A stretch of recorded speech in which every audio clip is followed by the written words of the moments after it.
are staying and they're making great progress.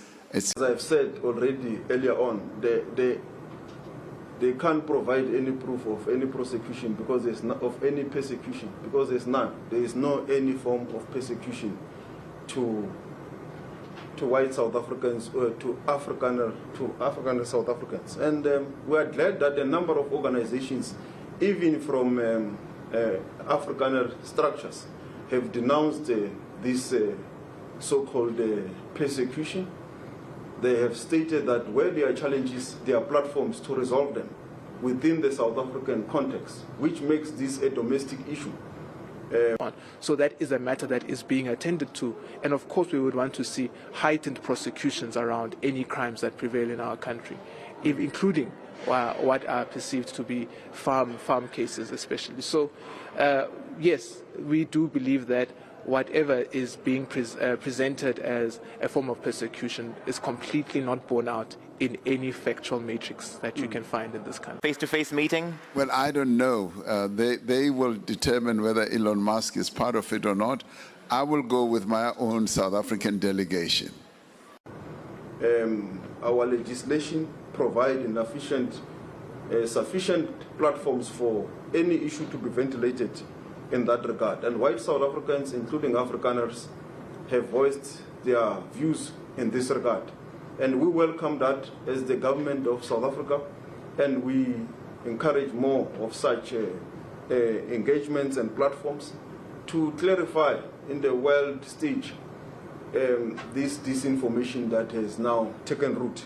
It's a fringe grouping that does not have a lot of support, that is anti-transformation and anti-change, that would actually prefer to see South Africa going back to apartheid type of policies. And I said to him, I would never do that. I learned at the feet of Nelson Mandela, and we intend to proceed with the implementation of our constitutional architecture. Yes, indeed, 49 individuals on their own accord have agreed to be classified as refugees to the United States, and that has got its own implications. But the South African government has no role in that. The process of classifying someone as a refugee is done between the applicant and the host country, and is done on a confidential basis. But in this instance, we refute that these individuals, and they are South African citizens in our country who are being persecuted on the grounds of race or language. I always think. And I thought in my conversation with him early in the morning at 4 o'clock South African time, he understood that. And I said, I'd like to come and meet him so that we can discuss this matter further. So those people who have fled are not being persecuted. They are not being hounded. They are not being treated badly. And they are leaving ostensibly because they don't want to embrace the changes that are taking place in our country in accordance with our constitution. So we think that the American government has got the wrong end of the stick here, but we'll continue talking to them. So face-to-face or language.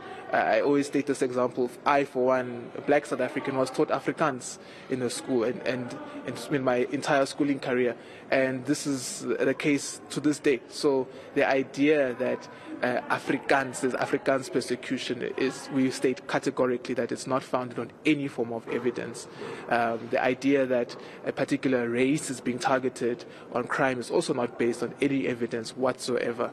Indeed, as you have heard the lady saying that one of the biggest benefit for the DRC in terms of peace process has been our Sun City agreement that South Africa facilitated. It is a role we continue to play to support peace efforts in the DRC. And our soldiers, there is a process that is ongoing.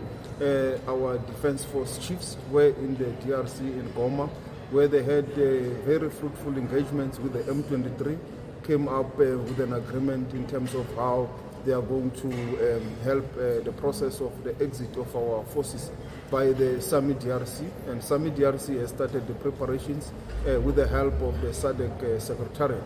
And that process is ongoing, and as soon as all the preparations and the operations are ready, they will be able to take the process through its